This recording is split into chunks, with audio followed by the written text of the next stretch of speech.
오늘 본문 전도서 8장 1절에서 전도자는 누가 지혜자와 같으며 누가 사물의 이치를 아는 자냐고 묻습니다. 그러면서 2절에서는 왕의 명령을 지키라고 권면합니다. 이런 점에서 우리는 왕의 명령을 지키는 것이 지혜와 사물의 이치를 아는 것과 관련이 있다고 생각할 수 있습니다. 사실 이 세상의 진짜 왕은 하나님이시기 때문에 하나님의 명령을 지키는 것이 지혜로운 삶입니다. 이렇게 연결할 때 5절에서 명령을 지키는 자는 불행을 알지 못할 것이라는 말씀을 이해할 수 있습니다. 하나님의 말씀, 명령을 지키면 행복하기 때문입니다. 그렇지만 사람은 장래의 일을 모르고 장래의 일을 알려주지도 못하기 때문에 불행할 수밖에 없다는 점을 지적합니다.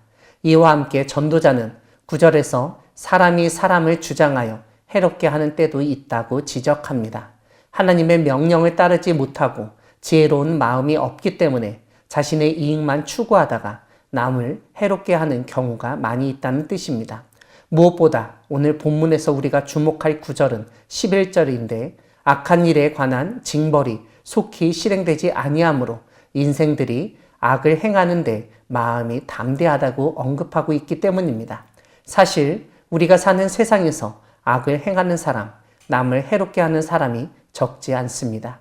그런 사람들이 잘못할 때마다, 악을 행할 때마다, 남을 해롭게 할 때마다 심판받고 처벌받으면 아무도 그렇게 살려고 하지 않을 것입니다.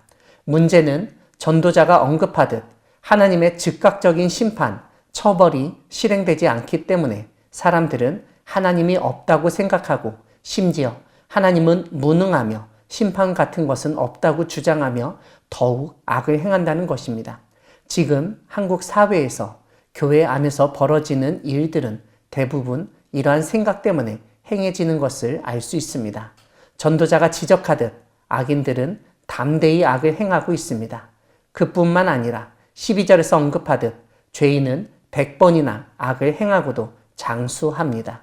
이러한 모습을 보면 사람들은 죄를 짓는 것, 악을 행하는 것이 아무렇지도 않다고, 아니 오히려 그렇게 사는 것이 잘 사는 것, 심지어 지혜로운 삶이라고까지 생각할 수 있습니다. 왜냐하면 정의로운 하나님은 보이지도 않고 악에 대한 어떠한 처벌도 이루어지지 않는다고 여겨지기 때문입니다. 이런 사실을 전도자도 인정한 것입니다. 하지만 12절 뒷부분과 13절에서 전도자는 세상 사람들이 생각하는 정의로운 결과를 알려줍니다. 다름 아니라 하나님을 경외하는 자들은 잘 될 것이고 악인은 잘 되지 못하며 장수하지 못한다는 사실입니다. 사람들 눈에 악인과 죄인이 잘 사는 것 같아도 그 끝이 분명히 있다는 점, 하나님의 심판이 있다는 사실을 믿으시기 바랍니다. 하나님을 경외하는 사람과 죄인과 악인의 운명은 다를 수밖에 없다는 점을 믿으며 더욱 하나님을 경외하며 선을 행하는 우리 모두가 되기를 소망합니다. 14절을 보면 전도자는 이 세상에서 발생하는 이해하지 못할 일들을 언급합니다. 다름 아니라 악인들의 행위에 따라 벌을 받는 의인들도 있고 의인들의 행위에 따라 상을 받는 악인들도 있다는 것입니다. 전도자는 이런 일도 헛되다고 지적하며 사람이 먹고 마시고 즐거워하는 것보다 더 나은 것이 해 아래에서 없다고 주장합니다.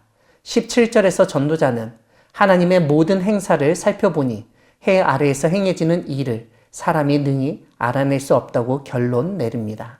사랑하는 광야교회 성도 여러분, 하나님은 인간이 이해하지 못하고 헛되다고 여길 수 있는 일을 주관하시는 분이십니다.